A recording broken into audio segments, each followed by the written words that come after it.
আজকে যে বিষয় নিয়ে আপনাদের সামনে হাজির হয়েছি সেই বিষয়টি হচ্ছে একাধিকবার জানাজার নামাজ পড়া যাবে কিনা। এই ব্যাপারে আল্লাহ পাক ওনার হাবিব হুজুর পাক সাল্লাল্লাহু আলাইহি ওয়াসাল্লাম কি বলেছেন। আমরা মন চাহি জীবন যাপন করতে পারবো না। আল্লাহ পাক ওনার হাবিব হুজুর পাক সাল্লাল্লাহু আলাইহি ওয়াসাল্লাম যে বিষয়ে ফয়সালা দিয়েছেন সেই বিষয়ে মুমিনদের মেনে নেওয়া দায়িত্ব এবং কর্তব্য। আসসালামু আলাইকুম ওয়া রাহমাতুল্লাহি ওয়া বারাকাতুহু।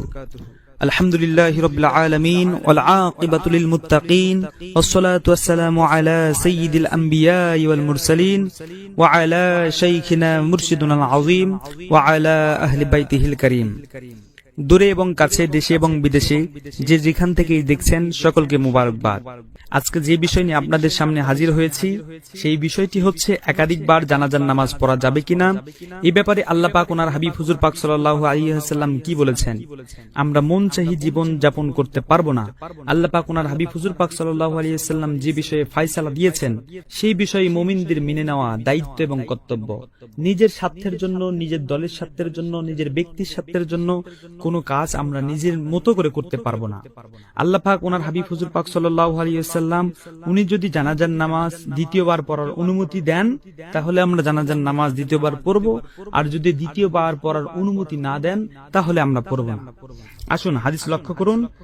বিখ্যাত ইমাম কাসানী রাহমাতুল্লাহ আলাইহি হাদিস শরীফ সংকলন করেন।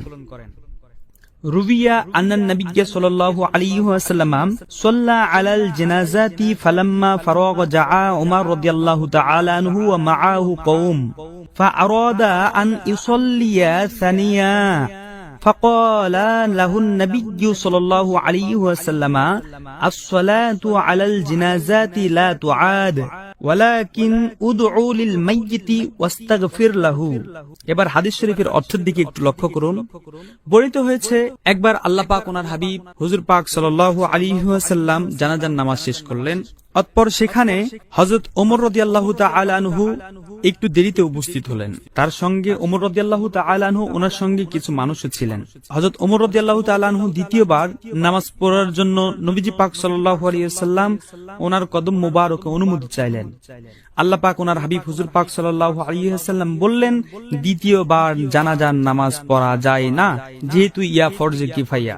তবে আপনি মৃত ব্যক্তির জন্য দোয়া করেন এবং তার জন্য ক্ষমা প্রার্থনা করেন। অতঃপর আল্লাহ পাক ওনার হাবিব হুজুর পাক সাল্লাল্লাহু আলাইহি ওয়াসাল্লাম ওনার কথা মোতাবেক হযরত ওমর রাদিয়াল্লাহু তাআলা আনহু তাই করলেন। এই হাদিস শরীফটি এসেছে আল্লামা ইমাম কাসানী রাহমাতুল্লাহ আলাইহি বাদাইস সানান প্রথম খণ্ড 311 পৃষ্ঠা, দারুল কুতুব ইসলামিয়া বৈরুত লেবানন প্রকাশনী 1406 হিজরি। অন্য হাদিসে এসেছে কি দেখেন, ইমাম আব্দুর রাজ্জাক আল মুসান্নাফ তৃতীয় খণ্ড 519 পৃষ্ঠা, হাদিস নাম্বার 6545, মুফতি আমিমুল ইহসান ফিকুস সুনান ওয়াল আসার প্রথম খণ্ড 400 পৃষ্ঠায়, হাদিস নাম্বার 314, ইসলামী ফাউন্ডেশন। তিনি বলেছেন হাদিসটি সনদ সহিহ। আন উবাইদিল্লাহ ইবনে উমর রাদিয়াল্লাহু তাআলা আনহু আন-নাফি ক্বাল কানা ইবনে উমর ইযা তাহাদ ইলাল জানাজাতি ওয়া ক্বাদ সুল্লিয়া আলাইহা দাআ অনসরাফা ওয়া লাম ইউঈদিস সালাহ।